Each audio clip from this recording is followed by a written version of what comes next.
Halo, Assalamualaikum warahmatullahi wabarakatuh. Mas Aji, apa kabar? Waalaikumsalam, baik. Sehat. Wah, luar biasa. Alhamdulillah. Salam olahraga, Mas. Salam. Saya, Jaya. Romanisti nih kayaknya nih. Mas Galang tahu lah. Iya. Di sana rame, Mas, komunitas begitu? Komunitas rame kita, alhamdulillah. Jadi mungkin teman-teman podcast Mas Danang mungkin pada mikir nih, Papua nih ada apa di sana? Nggak mungkin ada kayak di Jawa. Enggak, kita hampir sama. Bahkan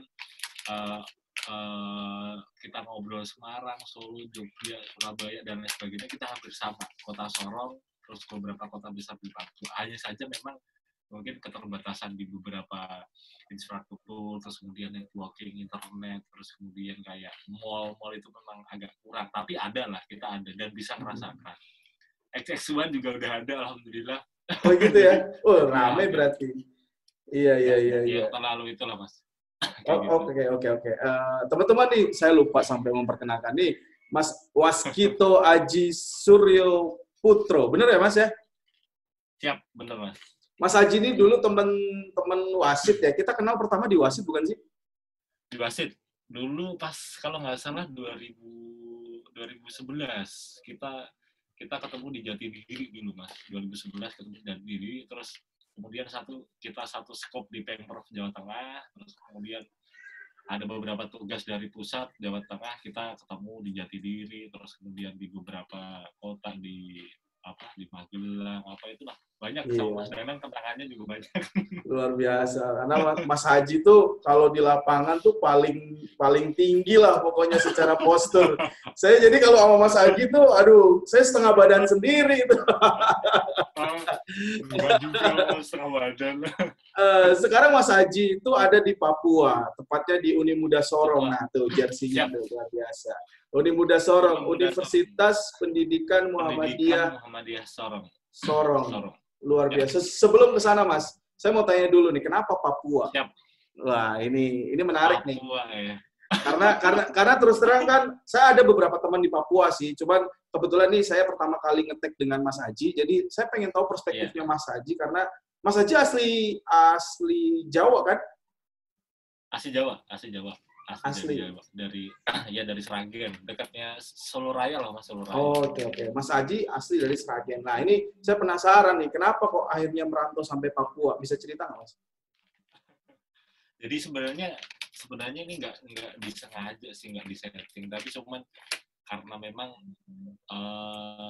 dari kecil untuk rasa cinta sama tanah air itu memang udah ditanamkan sama orang tua, Mas. Jadi sebelum memang benar-benar saya memutuskan untuk keluar dari zona nyaman di daerah, di desa, karena saya dari kecil kan memang hidup di desa, itu yang penting ngabdi sama Indonesia, terserah di mana tempatnya, yang jelas memang harus ngabdi. Sebelum ke sini pun saya memang sudah menetap lama di Kalimantan Barat, tepatnya di Landak. Kalau kita turun di Pontianak, itu masih sekitar 8 jam perjalanan. Iya. Ya, dulu terakhir ketemu kan ya Mas Haji emang mau izin luar Jawa gitu ya? Atau artinya ngasih tahu teman-teman bahwa saya ini kayaknya off nih di wasit karena saya mau merantau keluar Jawa. Itu pertama berarti bukan di Papua tapi di Kalimantan malah? Bukan, di Kalimantan. Kita kan terakhir kalau nggak salah tugas sama Mas Danang itu 2013 Porprov di Purwokerto itu, terus 2014 sebelum saya benar-benar ke Kalimantan September itu, kita ada tugas bulan Juli di Jatidiri. Di sana kita ketemu sekalian sama saya pamit karena senior wasit Jawa Tengah kan ada di situ semua kemarin. Eventnya besar kalau nggak salah saya, tapi lupa Mas apa itu. Tapi yang jelas Mas Danang ada. Iya, saya ingat kok. Masih ada, ntar kita share. Siap. Oh, berarti ke Kalimantan dulu ya? Kalimantan. Di Kalimantan sekitar 4 tahunan lah, sekitar 4 sampai 5 tahun. Terus bener-bener kepotong nikah, terus nah ini kenapa alasan ke Papua. Istri dan keluarga besar ada di sana, di Papua, di Sorong. Terus kemudian saya posisinya juga sebelum ke Kalimantan, ini memang saya niatin di Kalimantan itu untuk belajar merantau, karena merantau saya paling jauh untuk bekerja itu baru kali ini di Kalimantan. Sebelumnya sih udah kesana kemari lah, main lah anak muda, pakai ya sama teman-teman komunitas lah, kesana kemari udah ke Sumatera, udah kemana-mana, tapi untuk bekerja baru Kalimantan. 2014 saya pertama ke Papua karena memang mau silaturahim sama keluarganya istri, karena memang kita udah komitmen konsisten buat nikah. Terus akhirnya 2016 nikah sama istri saya ajak ke Kalimantan. Terus ya namanya keluarga punya komitmen ya Mas ya, ada obrolan, ada hal yang memang perlu diputuskan, kita stay atau kita cari tempat yang baru, dan akhirnya kita putuskan untuk cari tempat baru ke Papua. Istri saya antar duluan itu. Saya antar cukup di Pontianak sih, itu padahal istri hamil besar juga. 7 bulan kan terakhir batas untuk flight, untuk terbang. Itu 2017 saya antar, 2016 kita nikah, 2017 istri hamil, saya anterin ke Pontianak, dia terbang sendiri ke Papua, baru 2018 saya benar-benar stay di sini setelah Purna Asian Games kemarin dan teman-teman di INASGO kemarin di International Relation and Protocol. Terus ya sampai sekarang alhamdulillah terus. Luar biasa.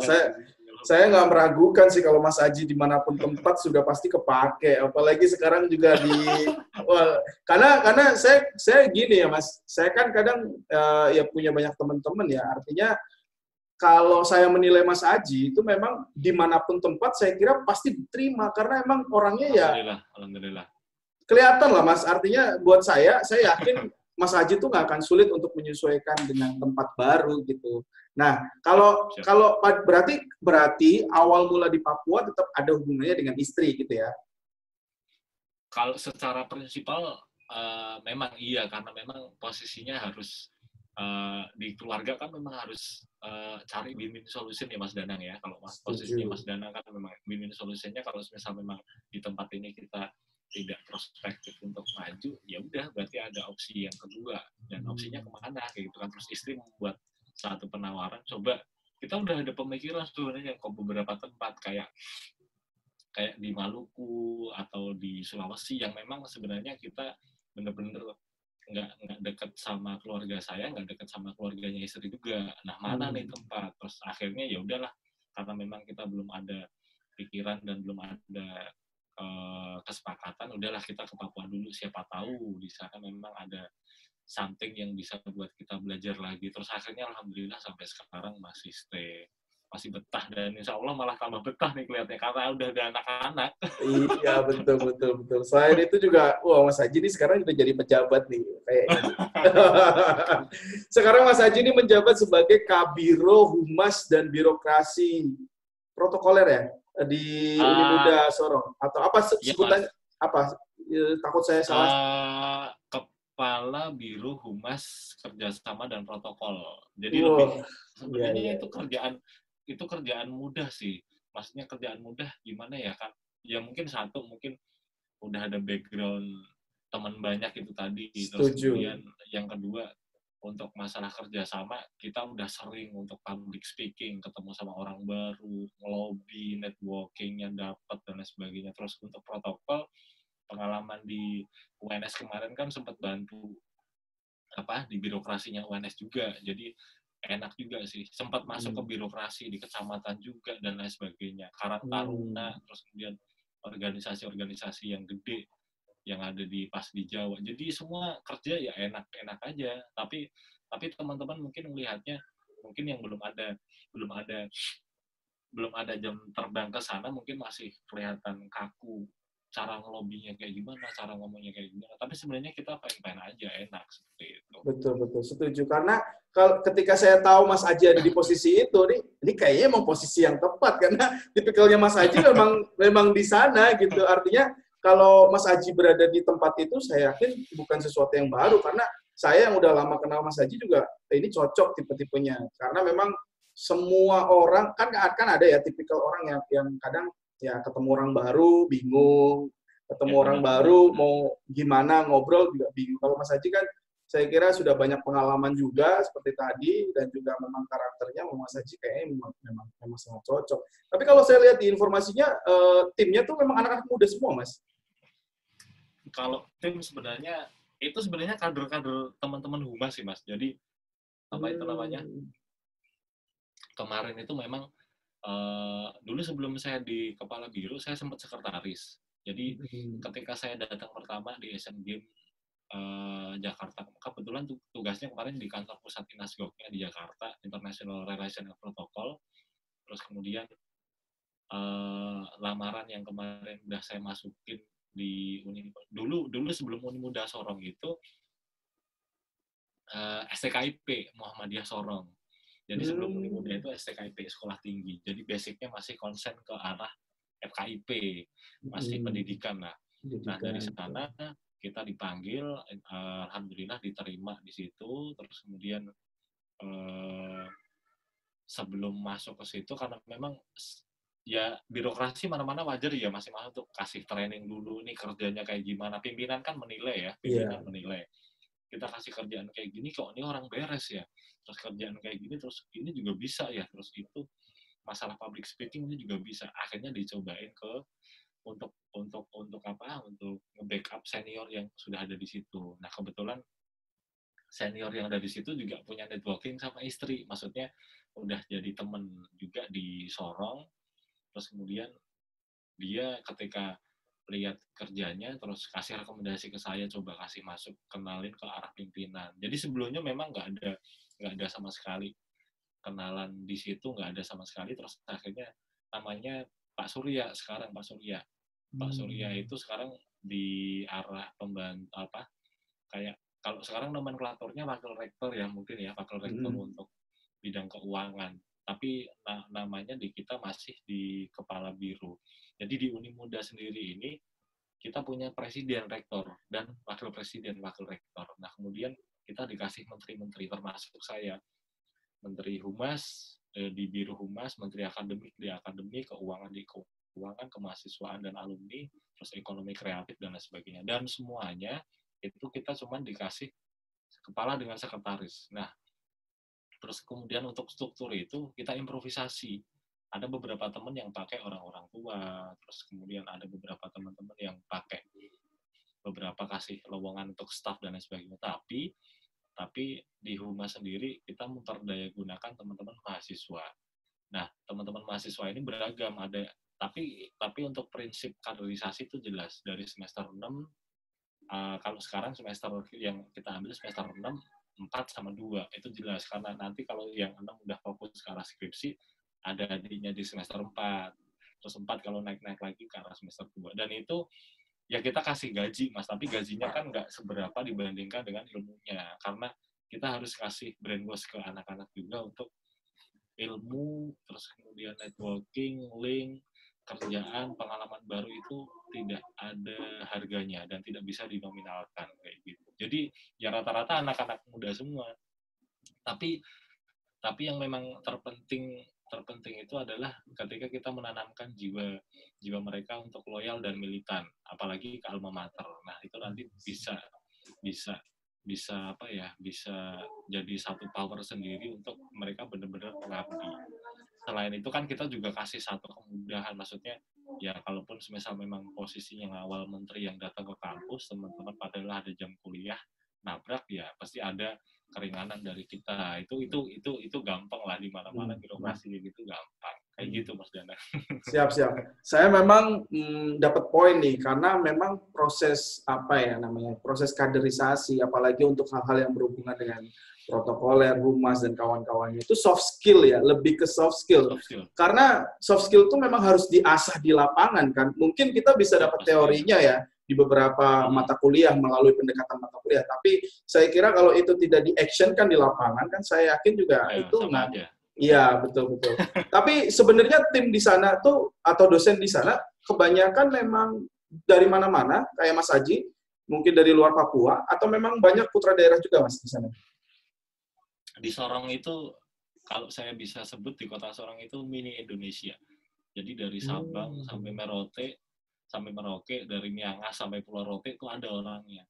Mas Dana mau cari orang Aceh ada, kita ada, orang Jambi juga ada, orang Sulawesi, Kalimantan ada, orang Papua sendiri juga ada, terus kemudian orang mau cari orang mana aja ada di sini. Jadi semuanya memang, dan kalau tadi menanggapi terkait dengan kok kelihatannya muda-muda, kita rata-rata yang paling sepuh, yang paling senior itu di angka 50-an ke atas, itu badan pembina harian kayak yayasannya lah Mas, orang-orang pimpinan pusat Muhammadiyah. Terus kemudian rektor sendiri, Pak Rektor itu 60-an tahun ke atas. Yang lainnya itu range rata-rata di usia 25 tahun sampai 35. Kita punya wakil rektor, Pak Dauni Sudibyo, itu juga masih umuran 35, tapi memang kalau masalah networking, masalah itu sangat luas, dan setiap hari kalau ketemu ya kita ngeruk ilmu terus kayak gitu. Dan beliaunya kebetulan juga entengan, enak kayak gitu. Apalagi Pak Rektor yang udah sepuh. Tapi kita kan nggak mungkin ketika ngobrol sama rektor terus kita ngomong masalah teknis, kan nggak mungkin. Iya, kan betul. kalau ngobrol kan ya yang strategis kayak gitu loh. Kalau teknis ya sama menteri-menterinya aja kayak gitu. Iya, tuh kan kelihatan kan dari obrolannya, teman-teman pasti bisa menilai lah. Karena kadang kita memang ngobrol aja harus menyesuaikan kan dengan siapa lawan bicara kita kan. Karena memang ya saya tidak meragukan skill itulah dari Mas Haji lah. Oke. Mas, kalau saya pengen tahu gambaran pendidikan di sana gimana sih Mas di Papua sendiri Mas? Karena kalau tadi cerita, mungkin dari kotanya dulu deh. Suasana kota Sorong tuh kota ya atau kabupaten? Saya stay-nya itu di kota Sorong. Terus kemudian saya bekerjanya itu di Kabupaten Sorong. Jadi di Papua itu dibagi jadi dua Mas, Papua dengan Papua Barat. Tapi dengar-dengar nih saya juga dari teman-teman birokrasi kan banyak juga di gubernuran juga bilang kalau nanti akan dipecah lagi. Papua Barat, terus Papua Barat Daya ada lagi. Nah, kita nih, kota Sorong ini dekat sama Raja Ampat. Besok Mas Danang, pokoknya kalau Sorong mau ke Raja Ampat itu wajib kontak saya. Mantap. Iya. Memang salah satu destinasi. Iya, salah satu destinasi yang udah mendunia itu mah. Ya, siap Mas. Ternyata kalau deket sama Mas Haji ya oke lah. Tapi sejauh ini dengan suasana dan situasi di sana, Mas Haji nyaman ya? Kalau orang tipikal saya memang di mana-mana sih nyaman. Maksudnya ya itu tadi, kembali ke arah prinsip kita mau apa, kita mau bagaimana di tempat-tempat yang kita pijak sekarang itu tinggal kitanya. Tapi so far saya aman. Orang-orangnya juga ramah. Terus kemudian orang asli Papuanya itu juga ramah. Orang-orang asli Mas, kalau suku di Dayak, terus kemudian Papua itu sebenarnya baik-baik. Tapi cuman yang kadang rese itu yang pendatangnya malahan. Yang rese itu mah pendatang. Tapi sebenarnya kalau kita baik sama teman-teman orang asli, itu mereka jauh lebih baik dibandingkan dengan kita. Di Kalimantan sendiri saya sampai sekarang pun masih kontak-kontakan dengan teman-teman di sana.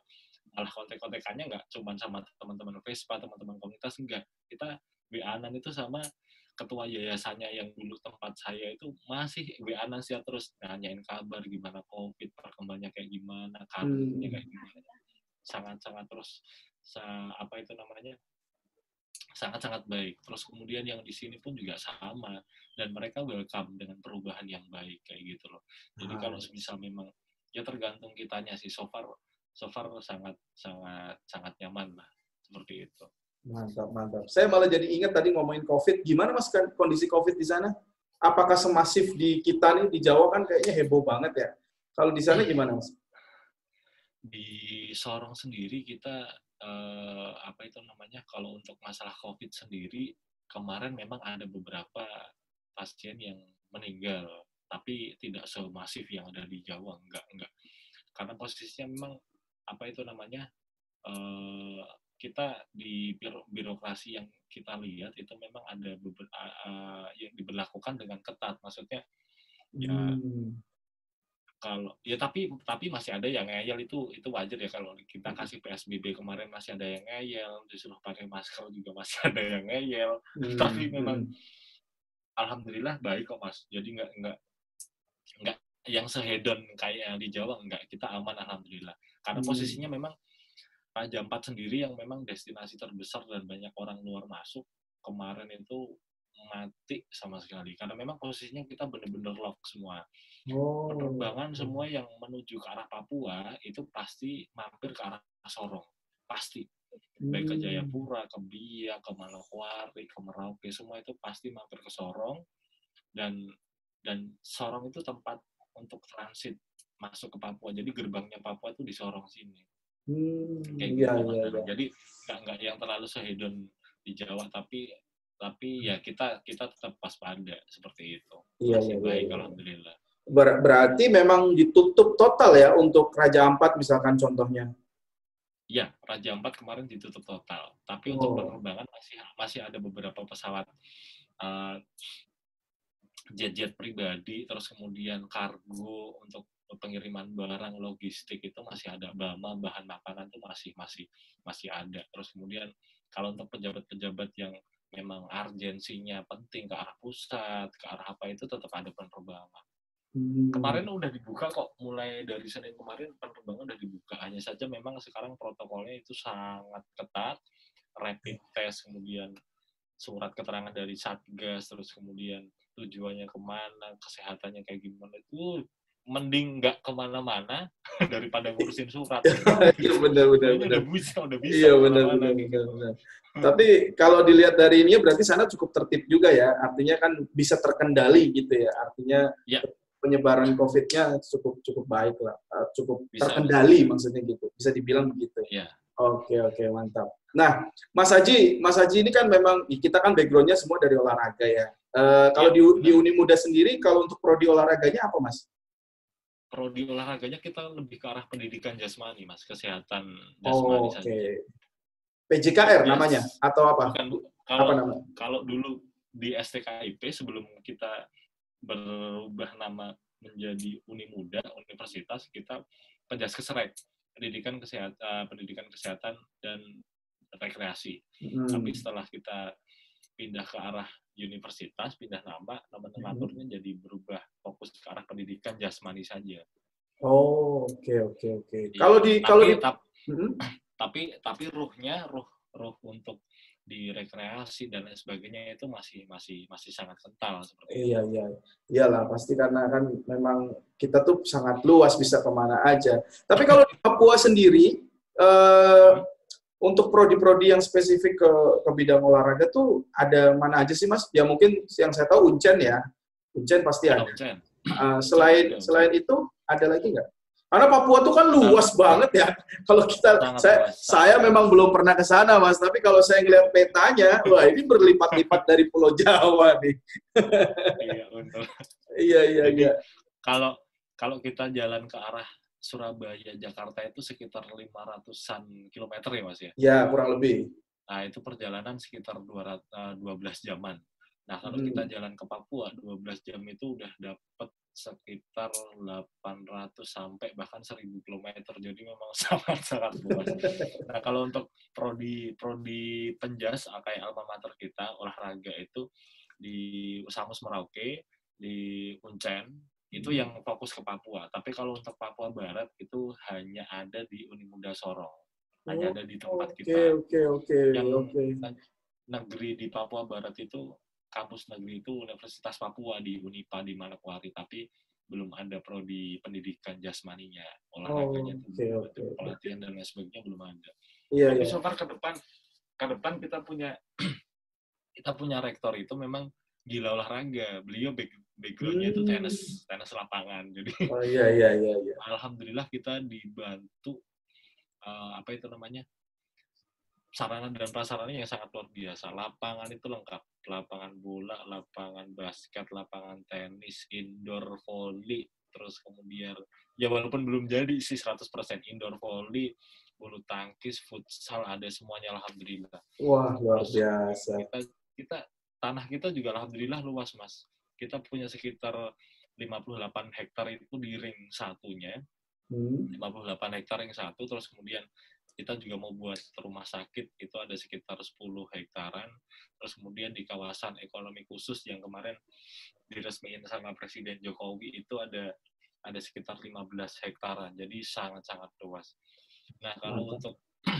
kalau untuk masalah apa itu namanya perkembangan olahraga di Papua ini sebenarnya yang jadi masalah utama itu, dan ini klasik, permasalahan yang ada di Papua ini klasik, yaitu manajemen. Hanya di situ saja. Kalau untuk masalah skill, masalah Wah, iya, apa iya. itu namanya, masalah itu Mas Danang tahu Iya, sendiri ya. iya, iya, betul, betul. Kita kalau ngomong Papua, kita pasti ngomong strength, ngomong agility, ngomong speed, itu mereka dapat semua. Kita tinggal poles, ibarat kata gini aja udah jadi mereka. Iya, setuju, setuju. Jadi yang jadi masalah utama itu manajerial. Kalau untuk masalah cerdas, ada kok masyarakat Papua asli, bahkan orang-orang birokrasi itu bisa dikatakan teman-teman yang cerdas, saudara-saudara kita yang cerdas. Hanya saja memang mungkin untuk masalah jam terbang, terus kemudian untuk masalah secara manajerial itu yang memang khususnya koneksi ke arah pusat, terus kemudian itu memang manajerial di sananya yang sangat kurang. Jadi olahraga di sini masih seperti ini.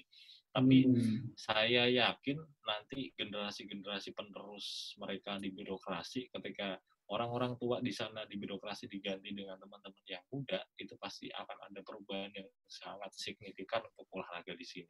Khususnya yang ngurusin manajerial ya. Iya, iya, iya. Itu pasti kalau saya sebagai pengamat, maksudnya di dunia pendidikan iya, di dunia olahraga iya, di dunia birokrasi iya, pasti saya pastikan kalau misal memang birokrasi yang ada diganti teman-teman yang muda, kemudian ide-ide itu diimplementasikan, pasti sangat luar biasa Papua kayak gitu, Mas. Luar biasa ya. Ya memang iya sih, kayaknya problem klasik itu nggak cuma di sana, di kita atau dimanapun juga sepertinya begitu ya. Artinya memang ya anak-anak muda yang memang pada saatnya nanti kan pasti kita punya waktu ya kan, setiap masa ada orangnya, setiap orang ada masanya. Artinya ketika anak muda ini, anak muda diberi kesempatan, saya yakin akan terjadi percepatan. Karena kan memang yang namanya anak muda kan secara speed pasti akan sangat update dengan situasi dan lain sebagainya. Makanya, wah ternyata di Papua Barat cuman Uni Muda ya yang ada prodi pendidikan jasmani, luar biasa. Jadi teman-teman nggak usah jauh-jauh kemana-mana, di Papua Barat sudah ada nih, luar biasa. Sudah berapa angkatan berarti, Mas? Angkatan kita pertama itu kita perjuangin, kalau ini cerita dari Pak Rektor ya, jadi memperjuangkan program studi pendidikan jasmani dan rekreasi dulu sebelum ke pendidikan jasmani di kampus Uni Muda itu kita bergelut selama 5 tahun. Terus akhirnya 2015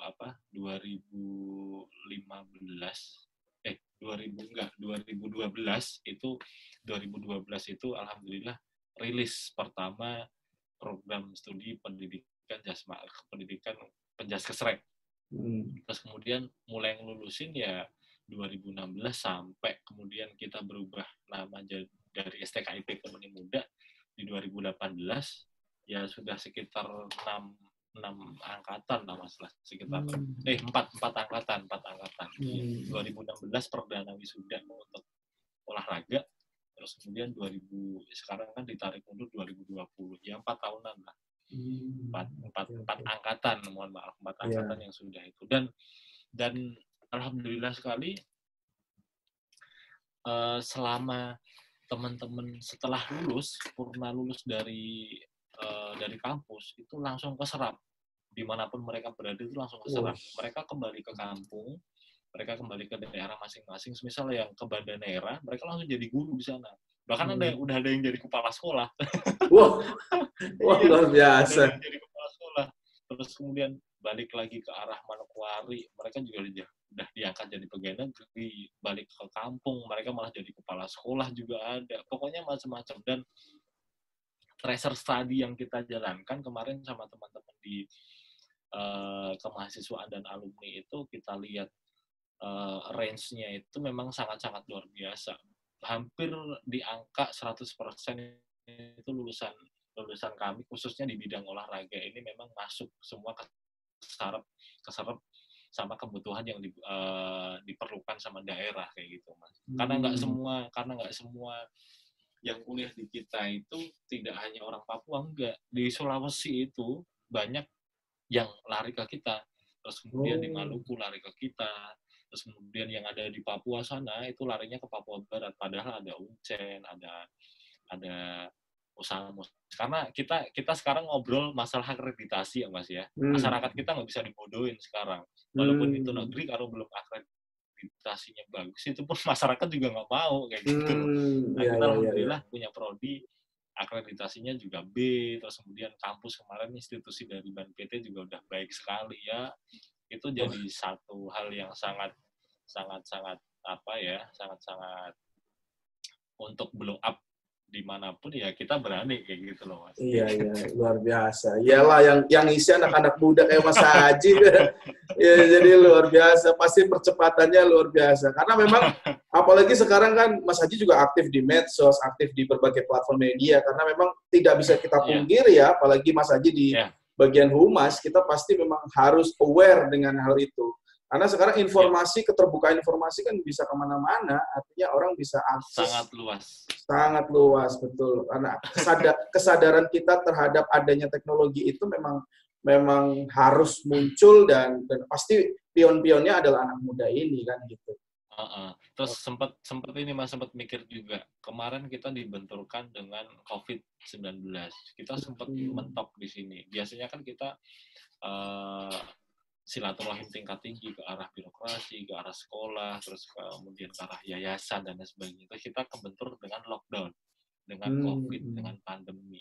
Nah kita mikir sama teman-teman humas nih, kita mau ngapain? Kita mau bantu teman-teman di PMB apa? Kita mau bantu kampus apa? Kita terus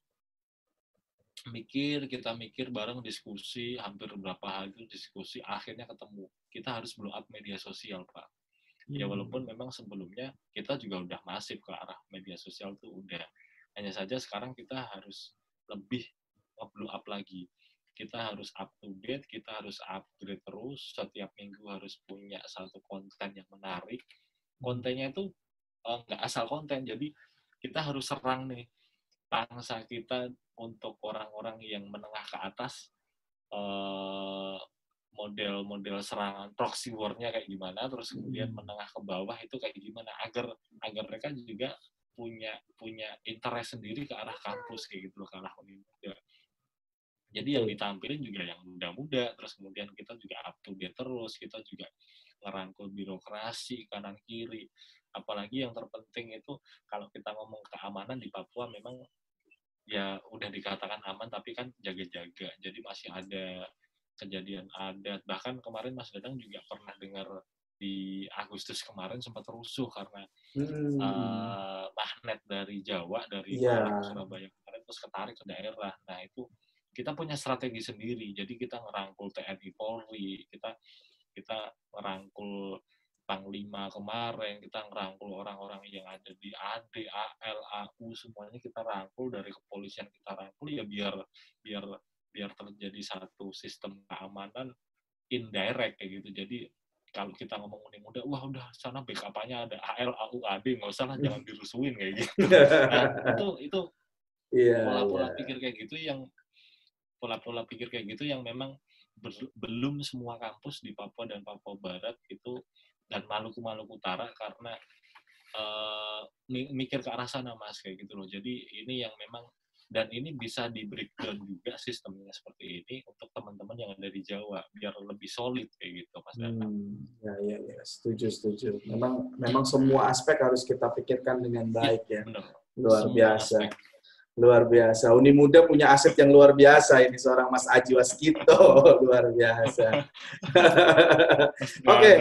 Terima kasih sekali, banyak wawasan dan insight nih Mas Aji. Buat saya tuh salah satu role model buat teman-teman muda ya. Karena teman-teman muda kan masih banyak yang takut merantau, atau masih ada loh Mas, saya yakin anak-anak muda yang masih punya ketakutan dalam tempurung mereka sendiri. Padahal ketika dia berani keluar, saya yakin akan banyak sekali yang bisa dieksplor. Termasuk Mas Haji adalah salah satu teman saya yang saya yakin dimanapun tempatnya pasti kepake, dan sekarang terbukti dong. Saya tidak ngomong kosong dong, saya tidak ngomong kosong. Siap. Jadi luar biasa. Mungkin yang terakhir Mas nih, pesan-pesan atau tips buat para generasi muda dari seorang Mas Haji ini apa, Mas?